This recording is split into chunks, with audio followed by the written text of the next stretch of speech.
Hi friends, ఈరోజు ఈ వీడియోలో ఈరోజు అంటే జూన్ 20న రైతుల బ్యాంక్ ఖాతాల్లోకి 2 పథకాలకు సంబంధించిన నిధులు ఒకేసారి విడుదల చేస్తామని చెప్పారు. కానీ వాయిదా వేయడం జరిగింది.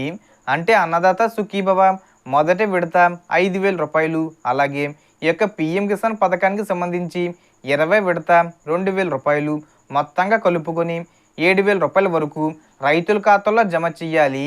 కానీ పోస్ట్పోన్ చేశారు. సో తిరిగి ఈ పథకాలకు సంబంధించి డబ్బులు ఎప్పుడు విడుదల చేస్తారు ఏంటి, దానికి సంబంధించిన పూర్తి ఇన్ఫర్మేషన్ ఈ వీడియోలో తెలుసుకుందాం. సో ఏపీ రాష్ట్ర వ్యాప్తంగా ఉన్న రైతులకు ఈరోజు అంటే జూన్ 20న డబ్బులు విడుదల చెయ్యాలి. కానీ వాయిదా వేశారు. అందులో భాగంగానే చూసుకున్నట్లయితే ఏపీ రాష్ట్ర ప్రభుత్వం రైతులకు సంవత్సరానికి 20,000 రూపాయలు అందజేస్తామని చెప్పారు.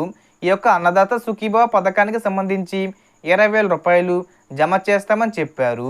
అందులో భాగంగానే ప్రస్తుతం చూసుకుంటే కేంద్ర ప్రభుత్వం ఇచ్చేటటువంటి పిఎం కిసాన్ సమ్మాన్ నిధికి సంబంధించిన 6,000 రూపాయలు, రాష్ట్ర ప్రభుత్వం 14,000 రూపాయలు కలుపుకొని మొత్తంగా సంవత్సరానికి 20,000 రూపాయలు అందజేస్తామని చెప్పారు. కేంద్ర ప్రభుత్వం కూడా ఈ యొక్క పిఎం కిసాన్ పథకం కింద 6,000 రూపాయలను 3 విడతల్లో జమ చేస్తుంది. ఒక్కొక్క ఇన్స్టాల్మెంట్కి 2,000 రూపాయల చొప్పున విడుదల చేస్తారు.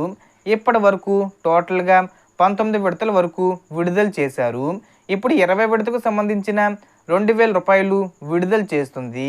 అలాగే రాష్ట్ర ప్రభుత్వం కూడా 14,000 రూపాయలను 3 విడతల్లో విడుదల చేస్తుంది. ఇప్పుడు మొదటి విడత కింద 5,000 రూపాయలు విడుదల చేస్తుంది. సో దీనికి సంబంధించి ఆల్రెడీ బడ్జెట్ కేటాయించారు. దాదాపుగా 6,300 కోట్లను విడుదల చేయబోతున్నారు. ఈ పథకాన్ని ఎప్పుడు అమలు చేస్తారంటే మనకు 25వ తేదీ వరకు టైం ఇవ్వడం జరిగింది. ఎందుకంటే చాలామంది రైతులు వేలిముద్రలు వేయలేదు, అలాగే ఈకేవీసీ కంప్లీట్ చేయలేదన్నమాట. సో వారి కోసం గడువు పొడిగించడం జరిగింది.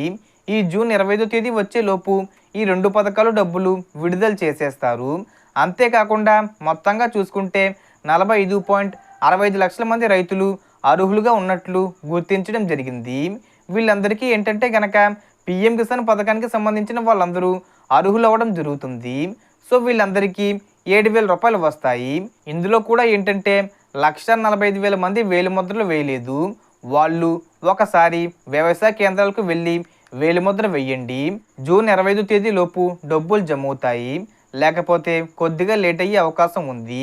సో ఈ అన్నదాత సుఖీభవ పథకానికి అర్హులు ఎవరంటే పిఎం కిసాన్ పథకానికి ఎవరెవరు అర్హులే ఉన్నారో వాళ్ళందరూ కూడా అన్నదాత సుఖీభవ పథకానికి అర్హులే. అలాగే ముఖ్యంగా ఈ యొక్క కౌలు రైతులు ఉన్నారు కదా, వాళ్ళని కూడా రాష్ట్ర ప్రభుత్వం అర్హులుగా గుర్తించడం జరుగుతుంది. సో వాళ్ళకి కూడా నిధులు జమ చేయడం జరుగుతుంది. అలాగే మీ బ్యాంక్ అకౌంట్కి ఎన్పిసి అనేది లింక్ చేసుకుని ఉండాలి. ఎవరైతే ఎన్పిసిఐ లింక్ చేసుకుని ఉంటారో వాళ్ళకు డైరెక్ట్గా డబ్బులు జమ అవుతాయి. అంటే మీ ఆధార్ కార్డ్ అనేది ఏ బ్యాంక్ అకౌంట్కి లింక్ అయి ఉందో ఆ బ్యాంక్ అకౌంట్లోకి డబ్బులు జమ అవుతాయి. సో మనకు వచ్చిన ఇన్ఫర్మేషన్ ఫ్రెండ్స్, మీకు ఈ వీడియో నచ్చితే లైక్ చేయండి, షేర్ చేయండి అండ్ సబ్స్క్రైబ్ చేసుకోండి. Thanks for watching.